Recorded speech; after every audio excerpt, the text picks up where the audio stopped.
Hello fellow makers and welcome back to 3D Printed Soup, the channel that asks the question, why the hell did I decide to do the second floor of the Silent Coin Taproom in resin? It's taken me days, if not weeks. 12 hours a piece. It's laborious to say the least, but it's going to turn out great.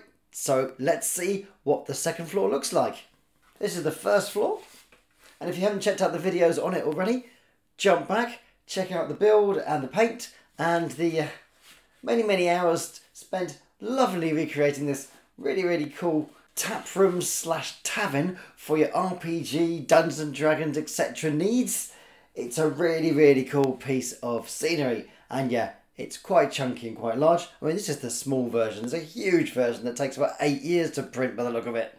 But yes, I printed the bottom half in FDM printer, basically with filament, and I'm printing the top bit with lovely resin. And then I think I'll do the roof in FDM because I can't print any more resin. It's just too much work. But yeah, I think it's going to be well worth it. If you fancy getting hold of this, you just basically subscribe to Link Studios and you get that as a freebie. I'm not sponsored by them. I don't have any business dealings with them. I just quite like their stuff, so I subscribed. And talking about subscribing, hey, if you're watching this, why not drag your cursor down, hit the red button that says subscribe and bang, you're part of the 3D printing bar staff, which is 3D Printed Soup. We don't retail spirits after 12 PM. Let's get on and print ourselves the second floor of this awesome 3D printed tap room. Let's give it a try.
And that is floor number 2 almost complete. You've got the guest bedroom, you have got the corridor at the top here, it links onto the staircase that goes up, and you've got the eaves here where the roof connects onto, the chimney system that goes onto the burner, and you've got some kind of vent valve here which attaches to the kitchen downstairs.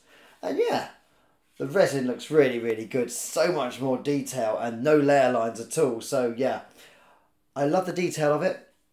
Very, very weighty. I mean, I printed these things hollow anyway, so the resin drains out of them, but they're still fairly chunky. It's great, but it just takes a long, long time to print. And yeah, I'm very, very happy with this. It goes on here and it just clips straight on the top of floor number 2. There's a little thing to hold on, and there. That is the second floor, sorry, the first floor if you're in the UK, second floor if you're in other countries. And it clips them there, and you've got the stairs going up into this lovely upper area here, and then we're going to have the roof on top, and then it'll be done. So yeah, I'm looking forward to getting this printed, painted, and finished, because quite frankly, it's sucking the soul out of me. It's just going to be a 2-week print. It's been 4 weeks. But yes, very happy with it, loving it. And yeah, there's nothing like printing a really big set piece for your D&D or Pathfinder or whatever fantasy game you play. Players to get really, really involved in. And I like that it all splits into parts, so you can take the roof off, take the top, take the bottom off, and you can get to all the different levels. It's going to be great fun to play with.